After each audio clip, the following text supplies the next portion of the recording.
What a good day, Miss Moira. This is our research study about prospects for using phosphate solubilizing microorganisms as natural fertilizers in agriculture, authored by Anna Timofeeva and Maria Galyamova and Sergei Siggi. Introduction of our study. Phosphorus is a crucial macronutrient for plant growth and development, constituting 0.2 to 0.8% of the dry weight of plants. It's the second most important macronutrient after nitrogen, with an average soil phosphorus content of about 0.05%. Phosphates are involved in various physiological and biochemical reactions, including photosynthesis, root and stem development, flower and seed germ formation, crop maturation, nitrogen fixation in legumes, and resistance for plant diseases. Phosphorus deficiency in soil is typically solved using phosphorus fertilizers, but chemical fertilizers are highly reactive and inaccessible to plants. To increase the bioavailability of soil-insoluble phosphate, soil microorganisms play a key role in plant nutrient uptake. Phosphate solubilizing microorganisms are gaining attention due to their environmental safety, low cost, and high efficiency. Phosphate biofertilizers are a promising approach to improving food production and increasing crop yields.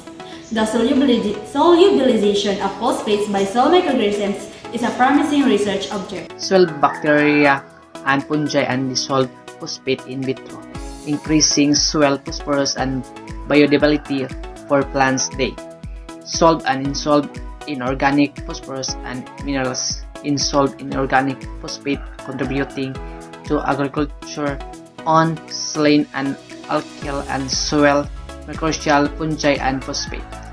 Solubilizing bacteria PCB are also found in the plant. Herosphere PCBs account for 150% of the total microbial population, while fungi make up 0.105%.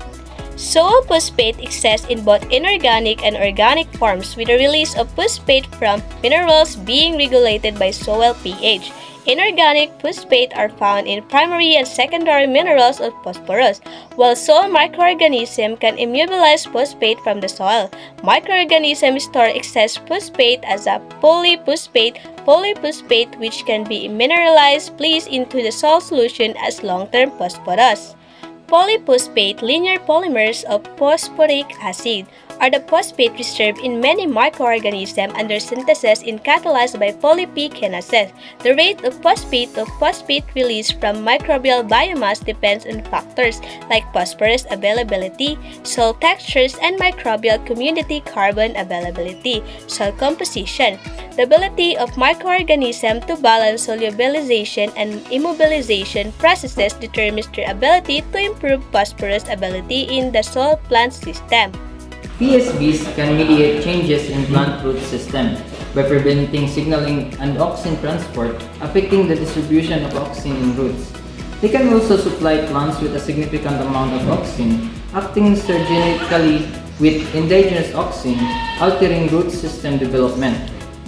Phytohormone production influences cell proliferation, leading to changes in root system architecture, nutrient, and water uptake, and increased root area. Enzymes produced by PSBs indirectly contribute to root modification triggered by substrate cleavage, such as deaminase production in rice plant. Phosphate solubilizing microorganisms convert insoluble organic and inorganic phosphate based on soil properties. Extreme environmental conditions such as saline, alkane, nutrient deficiency, or temperature-sensitive soils tends to solubilize more phosphate than soil under temperature condition.